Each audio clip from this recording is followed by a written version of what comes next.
You are listening to the Slow Living Podcast, and I'm your host, Stephanie O'Day. What if I told you that you could truly have the life of your dreams, the life you've always wanted, one filled with abundance, joy, and a sense of purpose? It's absolutely possible, and I see it each and every day with my coaching clients. It all starts with learning how to slow down. You deserve to live the life you've always dreamt about. Let's get started. Hello, Slow Down Society. We are on episode number 106 of the Slow Living Podcast. I'm your host, Stephanie O'Day, and I'm so happy that you are here. I am just a little overjoyed and tickled that we passed the 2-year mark, and I'm recording with you live this morning. And by live, I mean I've taken the last 6 weeks off. And you didn't know I took the last 6 weeks off, but I did. I had recorded in batches ahead of time over the summer. And so this is live. I am recording this in October of 2023. And those last 6 or so episodes I had done actually in August. And the reason I did that is because I had a book deadline. And in order for me to utilize my time wisely in the morning, I needed to have those kind of dark 100 early hours where my brain is still buzzy and active and the caffeine is doing its job for writing instead of talking. I had 2 days a week where I was up early coaching. But then the other 2 days, actually 3 days, I try my hardest not to work on the weekends. I was writing, and the book is done, and done is in quotes, meaning I haven't turned it in yet to the publisher, but I went through a few different rounds of edits, and I have some friends and family reading this draft. But it feels really good. And the book will come out next fall. So the fall of 2024. So I will give you a lot more information about that a year from now. And it's really interesting that it's fall, because fall is essentially crops dying and bunkering down and getting ready for the winter. But for me, fall has always kind of been my favorite time of year. It's when I was born. I like the crisp air. I like fall colors. I like pumpkins. I like the smell of apple cider. I like cozy sweaters and candles and boots. And I guess evidently the style right now is not to have skinny jeans and tuck your jeans into boots, but I like that. So I'm going to keep doing that. And I'm terribly frugal. So I'm certainly not going to throw away the drawers full of jeans that I have in multiple colors that work well with my boots. So today we are going to talk about manifestation and magical thinking and how they are the same, how they are different, and how you can utilize these two things to essentially, sort of, kind of, get what you want out of life. So this last episode that we just aired, so I recorded it at the end of August with Beth, episode 105. And so that we titled Before and After with Beth. And it was Beth talking to us about how she and I coached together 3 years ago, and we mapped out her 3-year plan. And then she's done. She left. She did the hard work all on her own, and then came back and shared with us. And so for some people, that would be like, OMG, Beth manifested this amazing boyfriend, and OMG, Beth manifested a job that she loves, and OMG, Beth has lost some weight, and OMG, she's got a good relationship with her coworkers and her family and her daughter, and is running for mayor, and has this like great life and great outlook. And she manifested it. And yes, she did. She did by doing the work. And the work is essentially going through those 5 steps of slow living and applying it to all of the components of the peace pyramid. And then also sort of using the mindset, action, consistency formula. And that is what manifestation is. And so that's what we're going to kind of break down a little bit here today. So if you're brand new and you're thinking, OMG, Steph, I have no clue what you are talking about, you are not behind. So I never want you to listen to my words and think you have to play catch up or think that someone knows more than you and you're doing things wrong. No. You are perfect. You are wonderful, just how you are right now. This information comes to you and you are ready to hear and you are ready to listen and you are ready to absorb and then apply when you are ready. So there's the kind of trite saying that goes around an awful lot is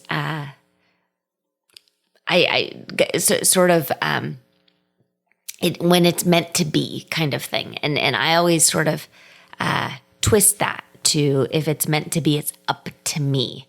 But in this case, if you're hearing this now just for the first time, that's okay. You weren't ready yet. You weren't ready yet, and now's the time. So the peace pyramid is what I walk all of my coaching clients through. And it is what is available in the self-guided coaching course on my site. And you can find all of that information, Simple Shortcuts to Peace. It's at stephaniodea.com/peace, PEACE. And in that, we share what the peace pyramid is. And the peace pyramid is the very tippity top, that kind of calm feeling. I've got this feeling of peace and inner wisdom and just security and contentment of knowing that it's all going to be okay. That comes from planning. That comes from doing the hard work. So the components in your pyramid, if you're building a solid foundation from the ground up, starts with time management, then health, then finances, then we move on to organization, then we do relationships, and then at the very top, you can put that little tiny bitty piece of the pyramid, the triangle, and that is peace. And in order to get that, we use the 5 steps of slow living. That is all outlined for free in the Slow Down and Simplify ebook. And that's on my site. It's in the free section. Also, if you opt into the mailing list with the little pop-up, it'll send it to you right away. But either way works. The first few episodes of this podcast, I draw it all out, line it all out, outline it. I think that's the word I'm looking for. I outline it for you. But the 5 steps of slow living, if you utilize those steps in each component of the peace pyramid, you've got it. And that is what Beth did. And so the 5 steps, number 1, really quick to recap, is declutter. Declutter all of the things that's not working for you. So when in doubt, if you're listening to me and you feel a little frantic or you feel a little behind, that's okay. Open a closet, open a drawer, do some decluttering.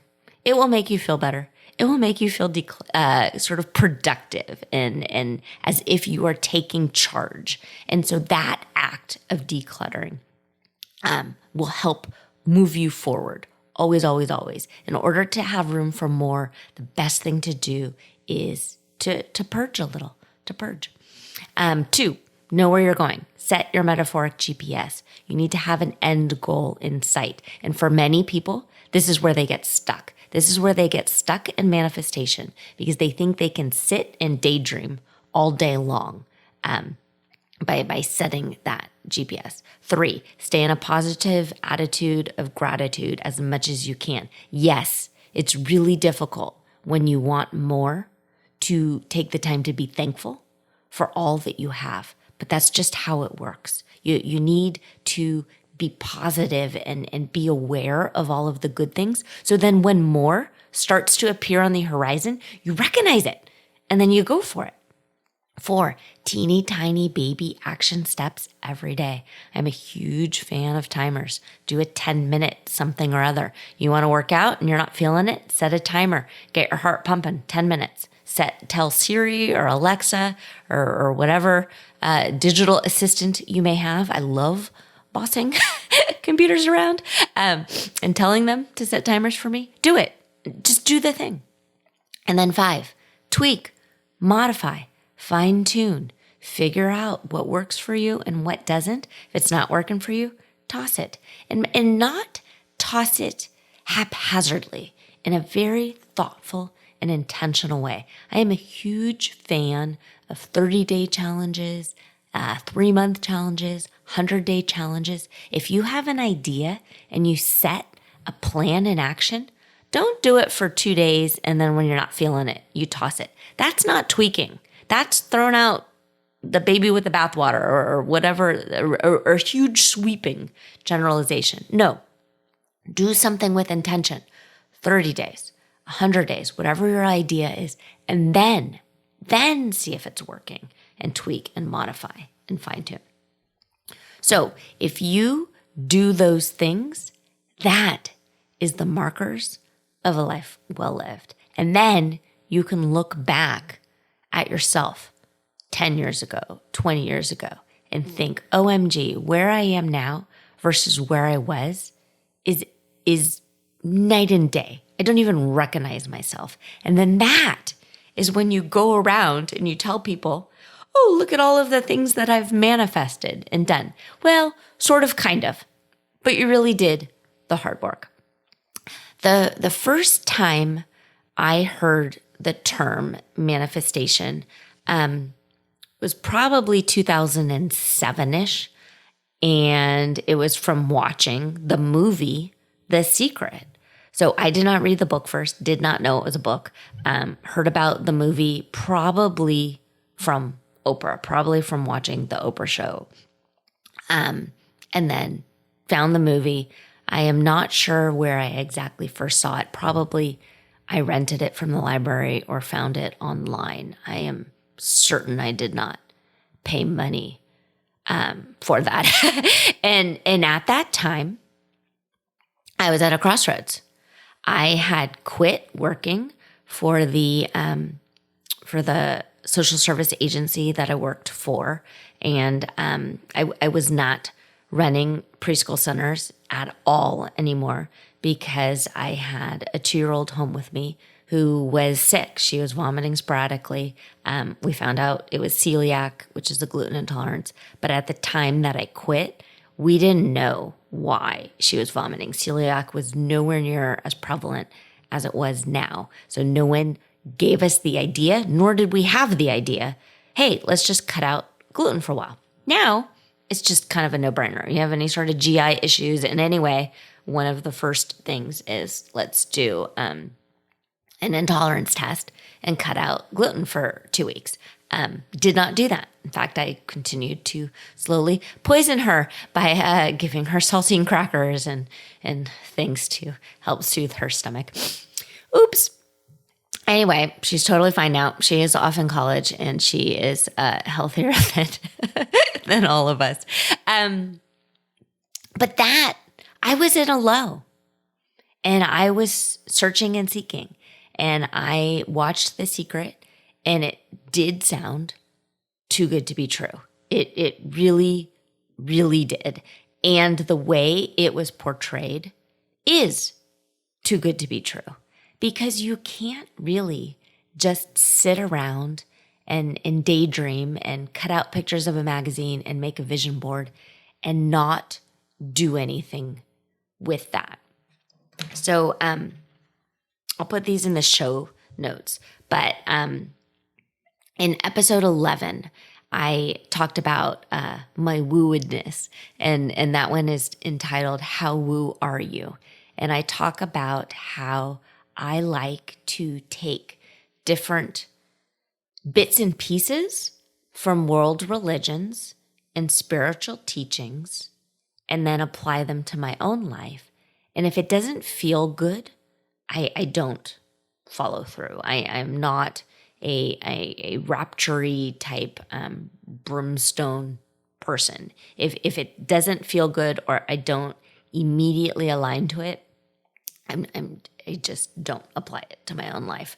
I was raised Christian. I believe in many of the Christian teachings and many I do not. And so then I actually really like an awful lot of Buddhist teachings. I really don't follow any one thing and decide with intention that this is it. And now my mind is closed because I have all the answers. That is not who I am. And that is what I would suggest to you, to try to be open-minded as much as you can. And take the ideas that I'm teaching and take the ideas that maybe you hear from other people and apply it to your own life. Because anyone who says, this is it, this is the secret answer, and if you do this every single time in exactly this exact same way, your life will be complete. They're lying to you. They're truly lying, and it's a marketing ploy, and they're trying to get you to throw money at them. I would love to work with you. I would love for you to read my books. I would love for you to join Simple Shortcuts to Peace. But if it's not for you, that is okay. I will never give you this over-the-top sales pitch or sales promise. If it works, great. If it doesn't, let me know, and let's tweak and let's fine-tune and let's modify and figure it out how to make this apply to you and your life. And that really, in my mind, is the golden nuggets, or are the golden nuggets, sorry, grammar, of manifestation.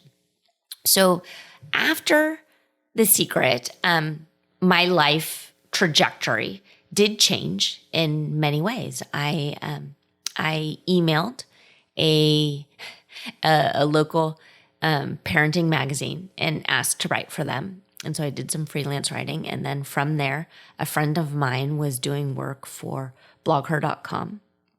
And so I started working with them. And then from there, I started the idea of the Crockpot site. Along the way, so that was 2008, along the way, way back, I mean, I wrote my whole life. I wrote for the high school newspaper. I wrote short stories on my own. Between Kid 1 and Kid 2, I emailed the editor of our local town newspaper and said I wanted to write a column, and she didn't have to pay me. I just wanted to write. And so they gave me a column, and that was called Steph and Sensibility. From there, I began writing book proposals and pitching. This was back in the day, but pitching agents, literary agents, and publishers. And all of that, all of those stepping stones were already in progress. I had already done that work of knowing that at some point I wanted to write and coach and teach and speak. And so it sort of, maybe to an outside observer, it looks like everything was just sort of magically appeared or magically was handed to me. And I just want to embark upon you that there was always stuff happening below the surface, things that you couldn't see that I was working on. I am the type of person, when I have an idea, I follow it through because I know I would be bummed if I didn't follow through. So I do those things. So the next episode I'm going to talk a little bit about was 28, which is mindset is everything. And that sort of plays into 84, where I talk about that formula of mindset plus action plus consistency is the secret sauce. And so getting yourself in a good mindset is paramount. And mindset isn't really something that you kind of turn on or off. I think it's something that you cultivate and something that you nurture. So for me, the best way to sort of reset my mindset is with journaling. I like brain dump journaling.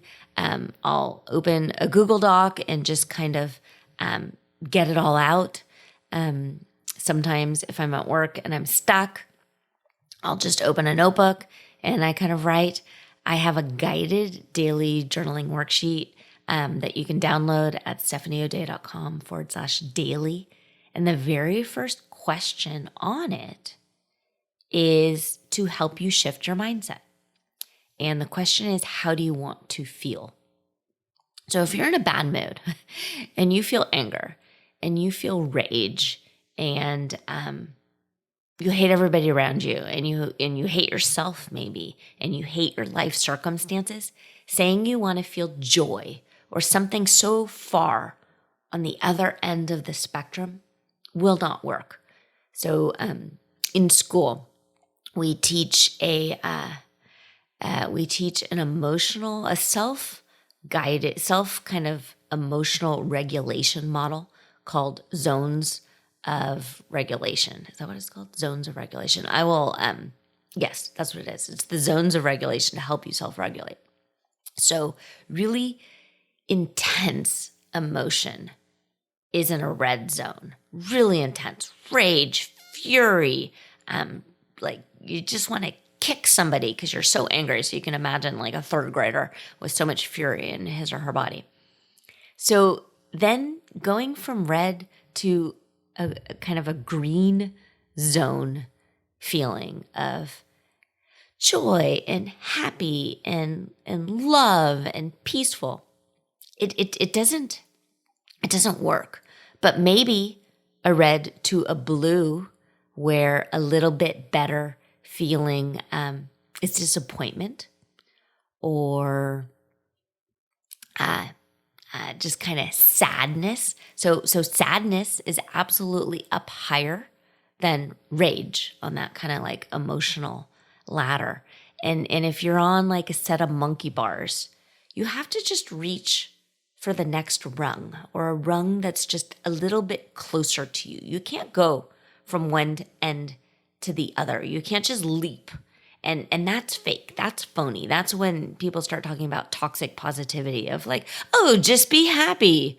Like, no, that doesn't work. You can't just shift to be happy. But you can reach for a slightly closer, better feeling thought.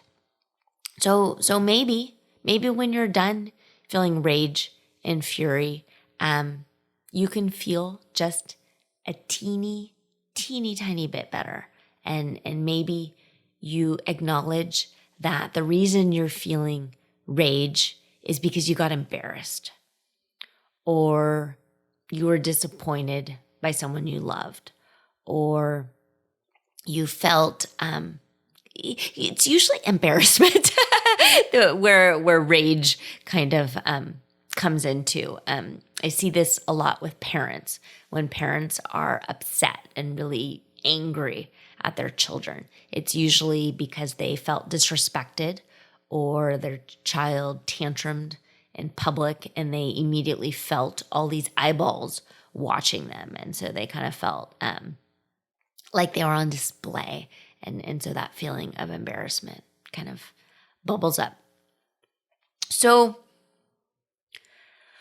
where it turns into kind of magical thinking, and what I want to make a huge differentiation in your mind is when you're manifesting and you use that mindset plus action plus consistency formula, you really can figure out in a slow, steady, sustainable way how to get from where you are to where you want to go. And it's not snapping your fingers. It's not that. As you can hear from Beth's story, it took 3 years.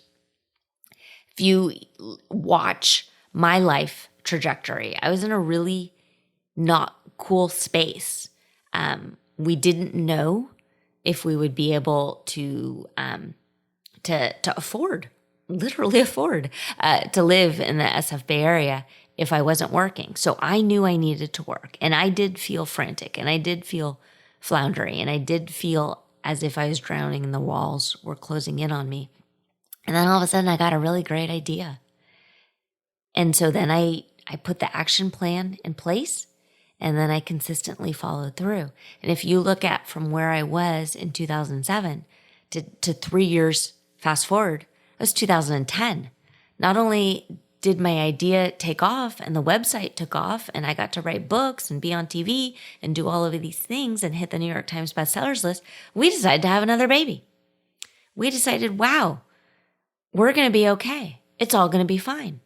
And it was okay to have a baby. So that's what we did. If you had told Steph of 2007 that in 3 years it all would be okay and you'd have a third baby, she would have laughed her head off at you.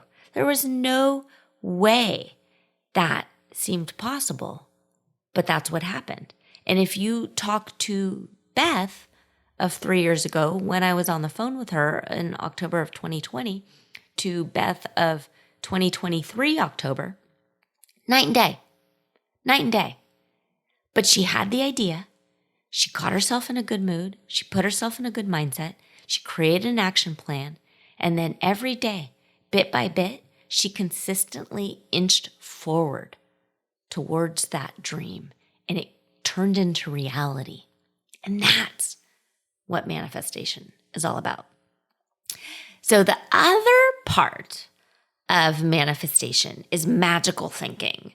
And so this episode is 106, and I called it manifestation and magical thinking. Magical thinking turns into superstition.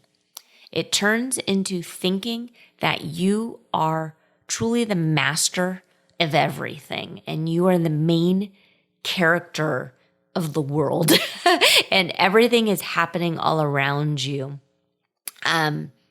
because you did it.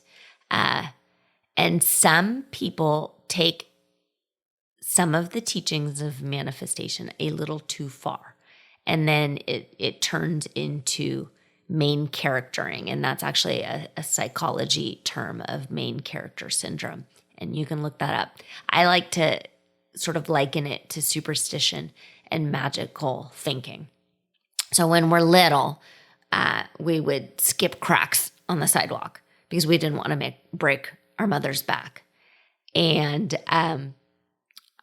my hope is you've now outgrown that and you know that your mom's back pain has absolutely nothing to do with whether or not you have stepped on too many cracks in your life. It comes up. So I'm not a sporty person at all. I don't really follow sports on TV. I will go and I will watch them usually because I like garlic French fries.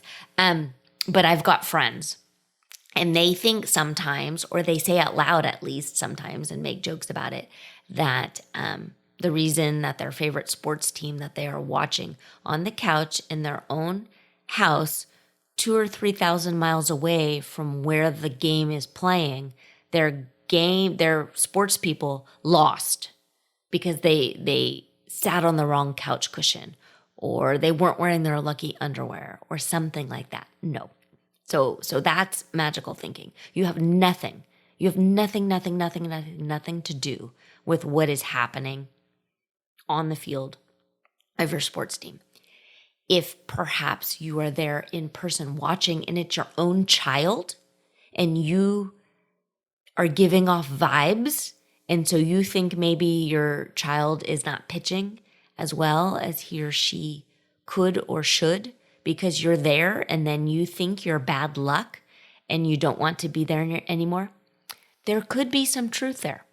It could be that your child gets nervous when you're watching, or your child eagerly wants to please you so badly that they forget the coaching and mess up. So you can tie those two together, but you cannot tie whether or not your favorite sports team where you know absolutely nobody to. So I hope you can see there's a huge difference there. Some things sort of can turn into obsessive compulsive disorder. People throw that term around a lot. People who like to clean or people who like things a certain way say, oh, I have OCD. Well, OCD is a clinical psych term. And if you like things clean or a certain way, probably you don't have OCD. OCD is a bit debilitating, and it means that you are so uncomfortable living in everyday life that you have to do rituals.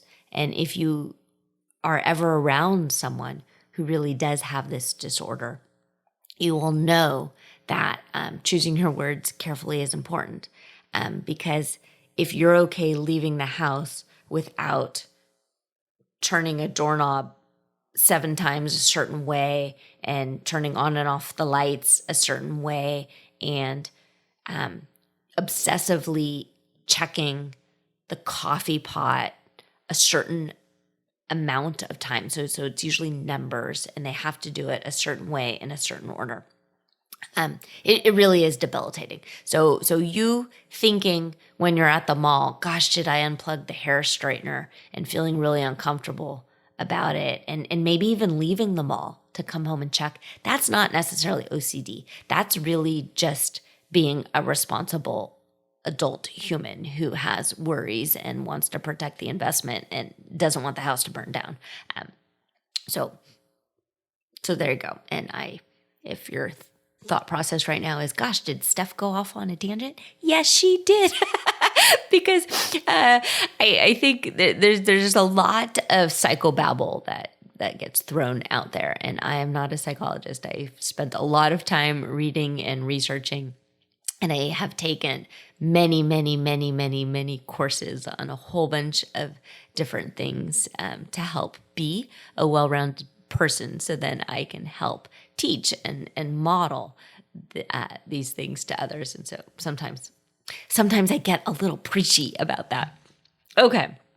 So, and then the last kind of part about manifestation versus magical thinking and how you can apply it to your own life, I talk about a little bit in episode 56, which is waiting to be saved.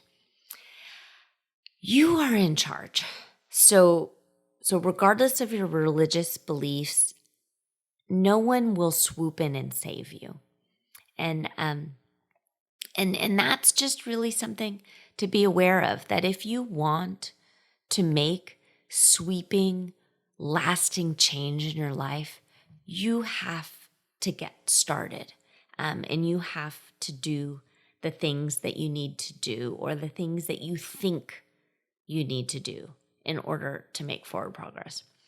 A lot of us sometimes have the idea, when you think about a new health plan, of, oh, I've got to do this, and oh, I've got to do that, and I need to start working out. But if you're not doing the things and you're just talking about them, you will stay stuck. You have to create the action and you have to move forward. No one will come with a magic wand and immediately fix all that ails you without you doing some work. Even if you need surgery, you have to do the work of deciding you need surgery, calling to make the preliminary appointment, finding a surgeon that works well with you, doing the pre-op stuff, putting it on your calendar, driving to go do the stuff, fasting, all of the stuff that you need to do. Yes, maybe the surgeon is skilled and fixes whatever's ailing you, but you also need to do the work that comes with post-surgery procedures. You need to maybe eat a certain way and do the physical therapy. You have to do your part. In that last episode, I walked Beth through a coaching kind of, well, I guess it was a worksheet. Is it a worksheet? I don't know. I walked her through an exercise. That's the word I was looking for.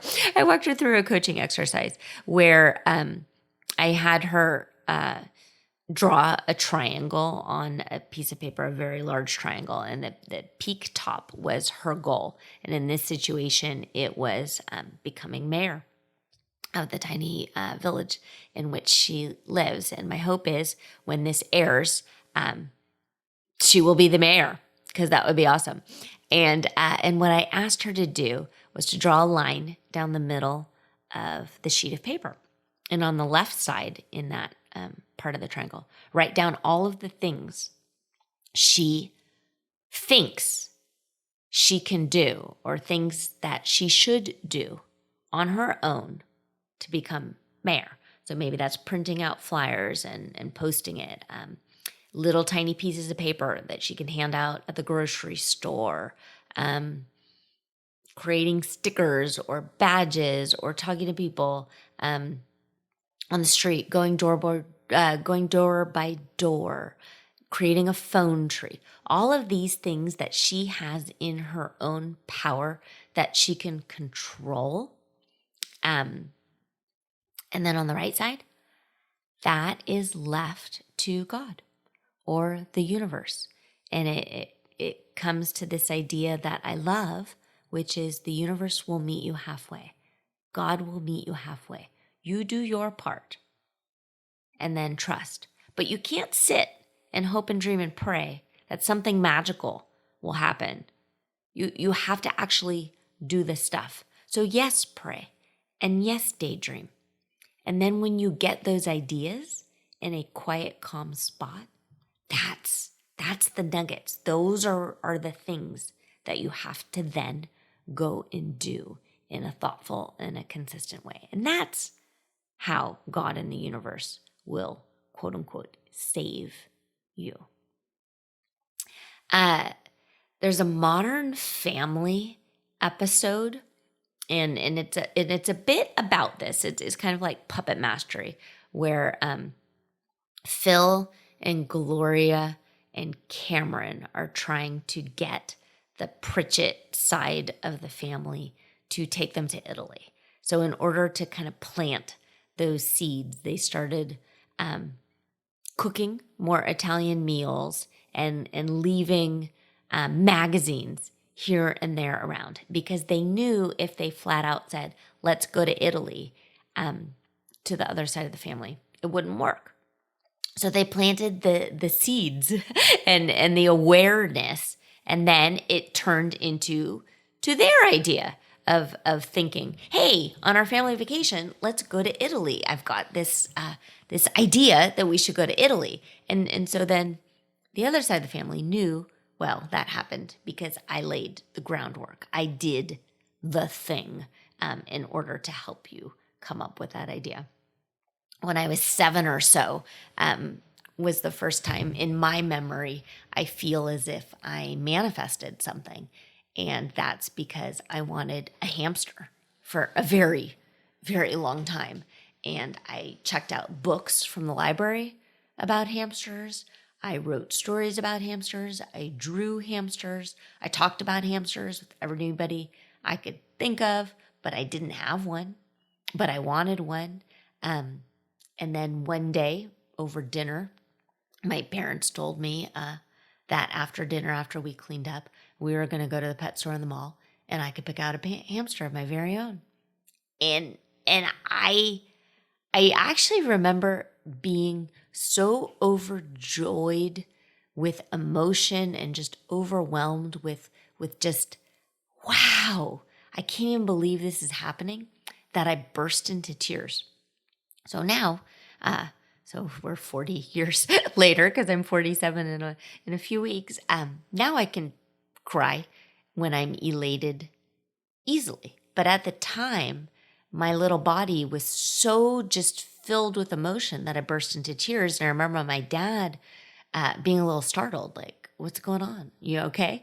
And it was because I was just so overjoyed that what I wanted in my mind, for so long was coming true. And that's manifestation.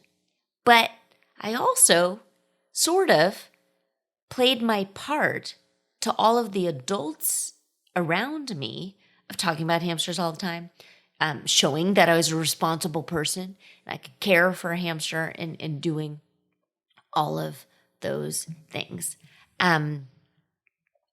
One other kind of life story of the universe meeting you halfway, or God meeting you halfway. I went on the Rachel Ray show in 2008, and I did that because I emailed the show. And I've talked about this in past episodes. If you want to read the entire story, it's in a book, and it's on Amazon and on the site, called The Mommy Blogger Next Door, aka How I Became the Crockpot Lady. But I emailed the show, got on the show, did the show, loved the show in February. It didn't air until July. I had to do all of the stuff between February and July with this a secret. I had signed an NDA. I wasn't able to share this was happening, so I never did until a day or two before the air date, and then I could tell my readers. What I couldn't know, what there's no way I could have known, was that one of my readers' husbands worked for this entertainment arm that had a publishing house, and she told her husband to watch the clip, and then he walked down the hall of his office building and told an editor, who then the next day emailed me. There's no way I possibly could have known any of that. I just did my part on TV to do, well, to teach how to make crockpot and how to make creme brulee in a crockpot, which is pretty amazing and wonderful and magical, that you could do that. And so just be aware. Yes, you can manifest things, and you can think about things and turn them into real life. But it's not just sitting on a mountaintop at sunrise that makes that kind of stuff happen. There's definitely some work involved, and the work is what is taught in the Simple Shortcuts to Peace course, and using those 5 steps to slow living. So the resources are there. I am here. I think you're great. I think you're wonderful. I'm really proud of you. And I hope wherever you are having a magical day where the things that you think about start to manifest and turn into real, tangible things. All right, Slow Down Society. I will talk to you again next week.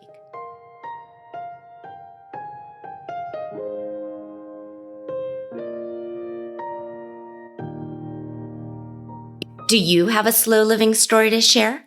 Leave me a voicemail at stephanieodea.com/podcast with any questions, comments, feedback, or testimonials, and I will be sure to include it in an upcoming episode. Also, if you found value in this episode, please share it with your family and friends and subscribe through your favorite podcast provider. The more you share, comment, and leave positive reviews, the more people we can reach and share the slow living lifestyle and messaging. Thank you, Slow Down Society, and have an absolutely wonderful day.